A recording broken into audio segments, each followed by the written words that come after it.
forestales de la Universidad Científica del Sur. Vamos a hablar sobre un premio, que es el premio de la Ecoeficiencia Empresarial 2012, Confiep Minam.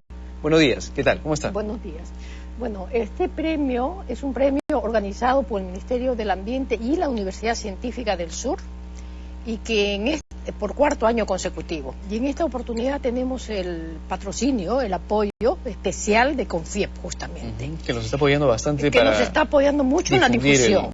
Eso era un tema muy importante, tanto interiormente dentro de sus gremios, como a través de los medios. ¿Cuál es el objetivo de la premiación? El objetivo es reconocer a aquellas empresas, ¿no?, micro, pequeñas, medianas, grandes, que estén trabajando correctamente hacia lo que es la ecoeficiencia empresarial. Es decir, ¿qué es la ecoeficiencia? Mucho más cosas, ¿no?, con menores gastos de recursos, pero también menos contaminación del ambiente, mayor rentabilidad y también mayor impacto social. Porque una de las cosas que suele entenderse es que cuando uno habla de temas medioambientales, no le corresponde a la empresa, digamos, a la microempresa o a los hogares, y a veces se suele entender que es costoso implementar temas de cuidado al medio ambiente. ¿Esto es así? No, para nada, ¿no? Ustedes, ya empezando desde casa, ¿no?, lo que hay que hacer es, por ejemplo, utilizar menos agua, de maneras simples, ¿no? Al lavarse los dientes, utilicen un vaso de agua y no pues dejen correr el caño.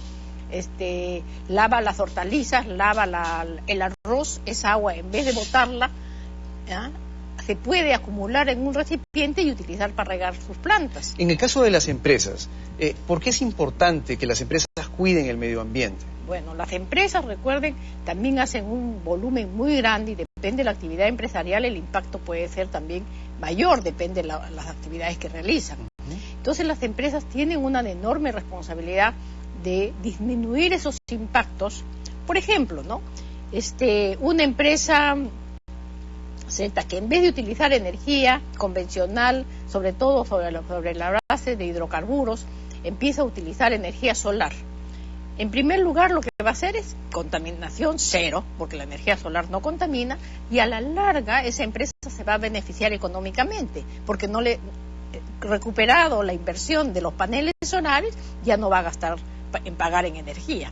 Entonces, el balance siempre es positivo, no contamina, y económicamente a la larga le sale más rentable. Pero hay que entender o hay que explicar claramente cuál es el impacto a nivel mundial de lo que implica el hecho de no cuidar el medio ambiente, y cada vez el riesgo es mayor. Es decir, a veces no lo entendemos porque no lo vemos en nuestro día a día, pero lo que va a haber es un riesgo mucho mayor, cada vez más para nuestros hijos o para nuestros nietos, porque al hacer, por ejemplo, mayor uso de mecanismos ineficientes de uso de energía, existe más emisión de gases contaminantes, más efecto invernadero, más calentamiento global. Eso aumenta la temperatura en las aguas de mar, y eso implica, por ejemplo, que desaparezcan ciertas especies, implica que no tengamos de repente posibilidad de consumo, o hay áreas donde antes no había sequía, ahora haya sequía, y ese impacto que no se ve hoy es generado por cada una de las cosas que hacen la gente en los hogares y en las empresas. Claro, este premio por eso abarca a todos los sectores, tanto de bienes como de servicios productores.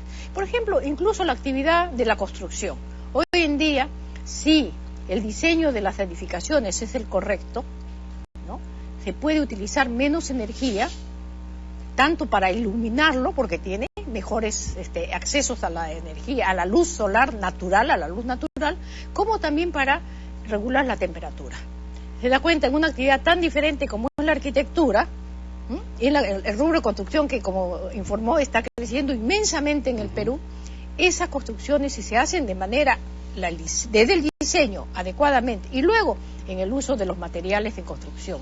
Acá en el Perú por muchos años se pensó que necesariamente hay que usar ladrillo, cemento y fierro, y no necesariamente, necesariamente tenemos recursos naturales renovables que pueden ingresar tranquilamente al rubro de la construcción. Inclusive cierto exportador estaba propiciando el uso del bambú. Así es. El bambú, que es algo que de repente nadie antes explicaba cómo podía ser utilizado en la construcción. Ahora es posible utilizarlo en la construcción. Claro, y personalmente yo estoy ligada también a ese tema muy de cerca, porque es un recurso renovable totalmente, en plantaciones permanentes, pero así como eso, construcciones hechas con materiales renovables van a necesitar menos energía para ser producidos, se ha probado. muchas veces menos que producir acero o producir cemento, pero al mismo tiempo pueden ser durables, perdurables, hacer viviendas dignas, muy bien construidas. Hay ejemplos en diferentes partes. Y por otro lado, ahorrar también dinero, porque imagínense, en las zonas donde se producen estos recursos, ¿por qué se tiene que transportar, que ya contamina el transporte de por sí, ¿no? Recursos que no son del lugar y que van a ser más costosos para la población, afectando su economía. Ahora, otro tema importante, por ejemplo, es el tema del transporte, porque el transporte es una actividad altamente contaminante, sobre todo dependiendo del uso del combustible que tenga. ¿Cómo le podemos explicar a las empresas cómo ser mucho más ecoeficiente en el sector de transportes? Bueno, ¿qué es lo que pueden hacer? En el sector de transporte, y por ejemplo, si es transporte masivo de personas, cuanto más masivo la unidad sea de mayor tamaño y esté mejor planificado la salida, la entrada, el movimiento de estas unidades, de tal manera que el público va a acopar su capacidad total en un determinado momento, los vehículos estén bien mantenidos, ¿no? Y si pueden utilizar energías como la mezcla de gas, por ejemplo, ¿no? En vez de usar el diésel o la gasolina, la contaminación que van a generar va a ser menor. Creo que en ese sector es muy importante. Por eso, el transporte masivo es muy importante. Hay ejemplos, ¿no? Por ejemplo, incluso en Estados Unidos, en Washington, ya en las horas punta hay ciertas áreas de la ciudad donde si los vehículos transportan más de 3 personas, tienen un pase preferencial. Ya el Estado toma decisiones en ese sentido, ¿no? Y incentiva obviamente el uso del transporte eficiente. El uso del transporte eficiente y por ende menor contaminación. Ese es en el sector transporte. Pero otro tema es el uso del agua. El agua, usted justamente me estaba explicando que es un recurso no renovable, que parece un poco en contra de la ley. Pero el uso del agua es muy importante y una de las cosas que se tiene que hacer es el cuidado del agua y no contaminar esa agua, porque es un stock de agua dada, sobre todo el agua dulce. Es que el agua es un recurso que es vital para la vida. Yo creo que podemos vivir sin teléfono, sin iluminación eléctrica. Sin agua no podemos vivir. Nadie, ningún ser de ningún tamaño, desde los microorganismos hasta nosotros los humanos, todos utilizamos agua, todos. En las empresas, agua. ¿Cómo se puede hacer un cuidado eficiente del agua? Bueno, depende el tipo de empresa, pero indudablemente ya existen empresas que hemos premiado en años anteriores, que por ejemplo lavan botellas, ¿no? Es una empresa que produce gaseosas, y esa agua, en vez de eliminarla y que se vaya posteriormente inclusive al mar, utilizan detergentes que son biodegradables y esa agua la reutilizan en plantaciones forestales, por decir, ¿no? Pues un ejemplo. Otros casos, por ejemplo, cuando para generar energía se utiliza agua de mar, ¿no? Y una vez desalinizada, y una vez que se ha generado la energía, esa agua también la utilizan para plantaciones. Ahora, o lo reciclan. Ahí tenemos nosotros una gran oportunidad como país. Somos un país costero. Tenemos la posibilidad de tener plantas desalinizadoras para poder utilizar esa agua. Obviamente el costo es más caro, ¿no? Pero, digamos, en el futuro, en teoría, si es que esto se hace común, los costos deberían comenzar a bajar por un tema de oferta y demanda. Pero si comenzáramos a utilizar agua desalinizada, tendríamos una oportunidad bastante interesante para hacer uso de agua sin tocar el agua dulce, ¿no? Pero hay un tema que creo que es importante también. Es una alternativa muy interesante, pero nosotros tenemos la Amazonía y los Andes. Y desafortunadamente el nivel de deforestación, tanto en Amazonía como en los Andes, es muy, muy, muy grave.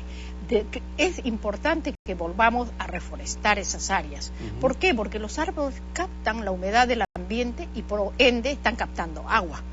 Usted cuando viaje, sobre todo a la selva, va a ver que en los lugares donde hay mucha vegetación hay agua. Hay las caídas, las famosas cataratas, ¿no?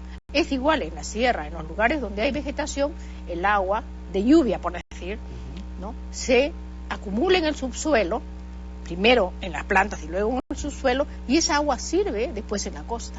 El otro tema interesante que podría funcionar es el uso más intensivo de los mercados de carbono internacionalmente, ¿no? Por el tema financiero, porque Perú debería ser un exportador neto de certificados de carbono para hacer, digamos, mejor uso de los temas medioambientales. Me gustaría cerrar la entrevista explicándonos hasta cuándo se reciben las propuestas para entrar al premio y cuándo va a ser la premiación, por favor. Bueno, las propuestas se reciben hasta las 5 de la tarde del lunes 21 de mayo, es decir, el próximo lunes, en la mesa de partes del Ministerio del Ambiente en la avenida Javier Prado, en la cuadra 14, ¿no?